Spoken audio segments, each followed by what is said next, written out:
Once upon a time, in the quiet town of Owerri, there lived two brothers called Daniel and Joseph. They were just 2 years apart. Daniel was the elder one. He was calm, quiet, and always smiling. While Joseph was younger, bold, fast-talking, and known for chasing big dreams. They were born into a poor family where their mother sold bread by the roadside because their father died before they turned teenagers. Daniel was the one who always stayed behind to help their mother. But Joseph, he left early to hustle in Lagos. Many years later, Daniel learned how to fix cars and worked as a part-time mechanic. He lived a simple life. He was quiet and faithful even though he was poor. But Joseph became successful. He was smart, streetwise, and lucky. He made money from import business and got contracts with politicians. He became rich. However, one day, everything changed. It started with a phone call. Daniel was under a car at the workshop fixing a customer's fuel tank when his phone rang. He wiped his hands quickly and picked up. Hello? It was Joseph's wife, Grace. She was crying bitterly. Daniel, please come. Come to Lagos. Joseph is in the hospital. He is dying. Without wasting time, Daniel took the next bus to Lagos and arrived the next morning, dusty from the long night bus. He hadn't even eaten. He went straight to the hospital in Ikeja. Grace hugged him tight, still crying. Inside the private ward, he saw his younger brother Joseph lying weak on the bed, connected to machines. His eyes were sunken, his voice was dry. Danny, he whispered. Daniel rushed to him. What happened? He asked. Kidney failure, Grace replied. Joseph grabbed Daniel's hand. They said, I need a transplant. Daniel blinked. He looked at the doctor in the room. What does this mean? The doctor explained. He needs a kidney fast from a living donor. There was silence. Then Grace spoke. They already tested me, but I don't match. Daniel looked at his brother. Joseph's eyes were full of tears. I don't want to die, he said. Daniel nodded. I'll do the test, he said without thinking twice. 2 days later, the test results came back and Daniel was a perfect match. The doctors explained everything, the risk and the dangers involved. Life with one kidney would require care and recovery would take time. Daniel asked just one question. If I don't give him, will he die?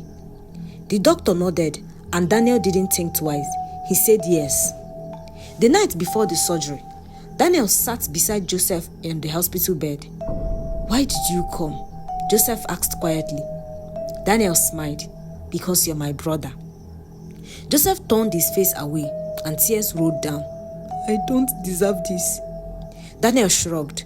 Maybe not, but I'm doing it not because you deserve it. I'm doing it because I love you. The surgery took 2 long hours. 2 brothers on 2 tables. One life risked to save the other. The surgery was successful. Joseph survived. Daniel became weaker but alive. The whole hospital staff clapped when they saw Daniel walking after 2 days. People called him a hero. Grace hugged him and called him a gift from God. Joseph cried when he saw him after the surgery. You saved me, he said. Daniel smiled weakly and replied, You are my blood. 3 weeks later, Daniel returned home. He was given a little envelope with 100,000 naira from Joseph to show his appreciation. But Joseph never visited Daniel again. He got busy. He stopped calling, and after some time, he blocked Daniel's number the day Daniel called and complained that they are drifting away. 3 months later, Daniel heard from a friend in Lagos that Joseph had bought a new house in Lekki and was now moving with governors and big men. He had even bought a Lexus Jeep. But Daniel, he was still at home, weak, still healing. His mechanic job was gone. He didn't have the strength to work like he used to. He tried calling Joseph, but his number was unreachable. He called Grace, but there was no reply either. He sent text messages, no response. His heart broke little by little every day. So one day, he borrowed money from a friend and traveled to Lagos. He waited outside Joseph's office building for hours. When Joseph finally came out, Daniel smiled and called out, "Joe!" Joseph saw him and pretended to not recognize him. Daniel ran up to him. "Joe, it's me, Daniel." Joseph paused, then sighed. "Daniel, please, don't embarrass me here." Daniel's heart stopped. "Embarrass you? Joe, it's me. I gave you my kidney." Joseph's face changed. "And did I not give you money? Abi, you want to use that thing to be begging me forever?" Daniel shook his head slowly. "I didn't ask you for anything," he said in shame. "Then go home," Joseph said. He entered his car and drove off, leaving Daniel at the gate like a common beggar. Daniel couldn't get a bus back to Owerri that time, so he rented a motel that night and sat on the bed alone, thinking. He had no money left to go back to Owerri. No one in Lagos to stay with. His eyes were red from crying, his stomach was empty, and his heart was shattered. He looked down at his side where the surgery scar still itched sometimes. "I gave you life, and you gave me silence," he said to himself. The next day, Daniel started doing menial jobs to save up money to return to Owerri. Fortunately, he met a good Samaritan who assisted him with the money he needed. But Joseph, he was rising. He had political appointments coming, and he was now rubbing shoulders with big men. But something strange began to happen. He couldn't sleep well. He would wake up sweating, hearing voices, seeing shadows. He started losing appetite. The doctor said he was fine, but in his heart he knew something was chasing him. 2 months after, Daniel had returned to Owerri. He was thinner now, quiet. He no longer spoke much in public. One evening, while sitting on a wooden bench outside his mother's house, a car pulled up. It was Grace. She stepped out looking scared. She walked to Daniel. "Please, he's dying again." Daniel didn't say anything. "He's been vomiting blood. Doctors can't explain it. He keeps calling your name in his sleep." Still, Daniel said nothing. Grace knelt down. "Please, come and see him." Daniel stood up slowly and walked into the house, leaving Grace on her knees. Grace had no choice but to return to the city. In the hospital where Joseph was admitted, he had a terrible dream and sat up suddenly on the bed, sweating. Grace rushed to his side. "What is it again?" she asked. Joseph was shaking. "I saw Daniel," he said. "He was bleeding, standing over my bed. He said I should give it back." Grace grabbed her phone and quickly called her pastor. She knew it was beyond the physical now. "He's seeing things again, sir. Please come. Please pray for him." The pastor showed up almost immediately, and after prayers, he told Grace to take Joseph home. His condition is not a medical one. Only one person can save him, and that is Daniel. The pastor took it upon himself to call Daniel and plead with him to come and see his only brother. After much persistence, Daniel finally agreed to visit, not because he wanted to, but because he had questions burning inside. He entered Joseph's mansion in Lekki, marble floors, big chandeliers, security guards, but inside, Joseph looked like a dying king. His face was pale, his eyes were sunken. He barely recognized Daniel when he entered, but when he did, he stretched out his hand. "Brother." Daniel didn't move closer. He looked at the house and then Joseph. "So this is where you brought my kidney to," he said softly. Joseph swallowed hard. "I was wrong." Daniel's eyes hardened. "Wrong?" "You gave me life and I paid you with silence." Daniel said nothing. Joseph began to cry, but Daniel's face remained cold. Grace stood by the door, her eyes swollen from crying. She spoke softly. "You don't know what happened behind the scenes." Daniel turned to her. "What happened?" She hesitated a little and then told the truth. After the surgery, Joseph had just recovered. He had just started walking again. Then one day, he stood in front of the mirror, shirtless. He saw the scar on his side, the one from the kidney transplant. He hated it. He touched it again and again, and then suddenly he burst into tears. not because of pain, but because of shame. To him, the scar reminded him of weakness, of needing someone and begging. In Joseph's mind, he believed that if you saved him, you will always think you are better than him. So he made a decision. He told himself that he will cut you off before he sees you, before you see him as small, before you remind him every day that he owes you. Daniel's mouth fell open. So you threw me away because of your ego. Joseph didn't speak. He didn't even want me to say thank you to you. He wanted to pretend like it never happened. But that pain ate him from inside. Daniel sat down. He felt dizzy. All those months of silence, betrayal, rejection was just because of pride. Just then, the family pastor entered the room. He greeted everyone and walked to Joseph's bed. He touched his head and prayed. Then he turned to Daniel. Son, there's something you need to know. Daniel looked up. The day you gave your kidney, something happened in the realm of spirit. A covenant was formed between the both of you. But when Joseph rejected you, the covenant turned into a curse. Everyone froze. The pastor continued. When a man gives his blood, his organ, his life, and is forgotten, it brings a bitter curse of rejection and torment.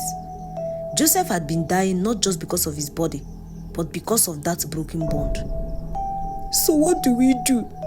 Grace asked with tears already streaming down her face. The pastor turned to Daniel. You're the one with the key. Daniel was confused. Me? Yes, you must break it yourself. You must speak the words. You must forgive him from your heart, or else this death will not pass over. Daniel suddenly broke down. For the first time since he was rejected, he cried. Not small tears, but big painful tears. He remembered the night he slept outside, the days he went hungry, the customers he lost, and the dreams that died inside him. He cried for the scar on his body, for the scar in his heart. Then slowly he stood up, walked to his brother, placed a hand on his chest and said, I forgive you, not because you deserve it, but because I want to be free, and because I want God to hear me again. You took my kindness and threw it away, but I won't carry your punishment anymore. I give you peace. I give you back your life. May God judge between us. Suddenly, Joseph begins to shake. His eyes rolled, he screamed and shook violently. The pastor held his head and prayed. After 10 minutes, Joseph calmed down.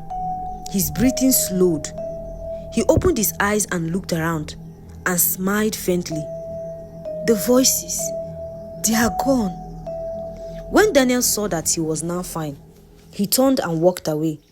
He didn't wait for thanks and he didn't wait for gifts. He just turned and walked out of the house, out of the gate and out of the pain. 2 weeks later, Daniel received an envelope from a courier. Inside was a handwritten letter and a bank check of 5 million naira. The letter read, Daniel, I don't know if you will ever speak to me again. I don't deserve it, but I want to fix what I broke. Use this to start something. You've always dreamed of owning a workshop. This is the beginning. Thank you for saving me twice. Your brother, Joseph. Some months later, Daniel stood in front of a small building, his new workshop, Danny Auto Works. Children ran past and the sun shined on his car. He touched it gently and smiled, not because it didn't hurt anymore, but because he survived it. 6 months later, the sun had just begun to rise over Douglas Road, casting soft yellow light over the town. Inside a small corner workshop in Amakohia, a man swept the dusty cement floor with small, careful strokes. It was Daniel. He looked stronger now. He had put on some weight. His eyes were clearer and sharper. His smile, though small, returned to his face more often these days. The name, Danny's Auto Works, was painted boldly across the front of the shop. Beside it stood a new alignment machine, a tire changing tool, a refurbished car lift, all purchased from the 5 million naira that Joseph gave to him. Daniel had opened the shop quietly. No party, no dancing. He didn't want noise, just peace. But the walk made him breathe again. A Toyota Camry pulled up at his shop. Daniel was under a car bonnet when he heard the door slam. He stepped out, wiping grease from his hands. The last person he expected to see was standing there. Joseph, now wearing native wear, darker skin and shaved beard. Daniel froze. "Good morning, Danny," Joseph said. Daniel nodded but said nothing. "I came to visit." Daniel folded his arms. "What do you want?" "To see you and to thank you again." "You already did." "I want to do more, brother." Daniel frowned. "What more?" Joseph hesitated. "I want to be part of your life again." Daniel stared at him long and hard and said softly, "I forgive you, Joseph, but I don't want to walk backwards." For a moment, Joseph looked embarrassed, then quietly said, "Okay, I understand." But he didn't leave. Instead, he stayed and helped out in the workshop despite Daniel's refusal. He stayed from morning until Daniel closed the workshop. Then he left the next day. He did the same thing, staining his expensive outfit with engine oil and dirt in the workshop. On the third day, Daniel finally called him aside just after he closed the workshop and hugged him passionately. "You are my brother. You will always be my brother. Think about the past, about our mother and where we came from. We were happy, even when we were poor.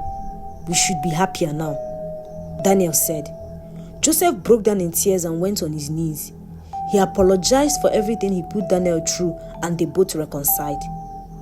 The moral lesson of this story reminds us that not all betrayals come from enemies. Sometimes, most times, it comes from the ones we loved most. Giving doesn't make you weak, it makes you powerful, even if they throw your gift away. Pride destroys what love builds. Forgiveness doesn't mean returning to pain. It means setting yourself free. Sometimes, God will reward you, not through the people you helped, but through your own strength to survive without them.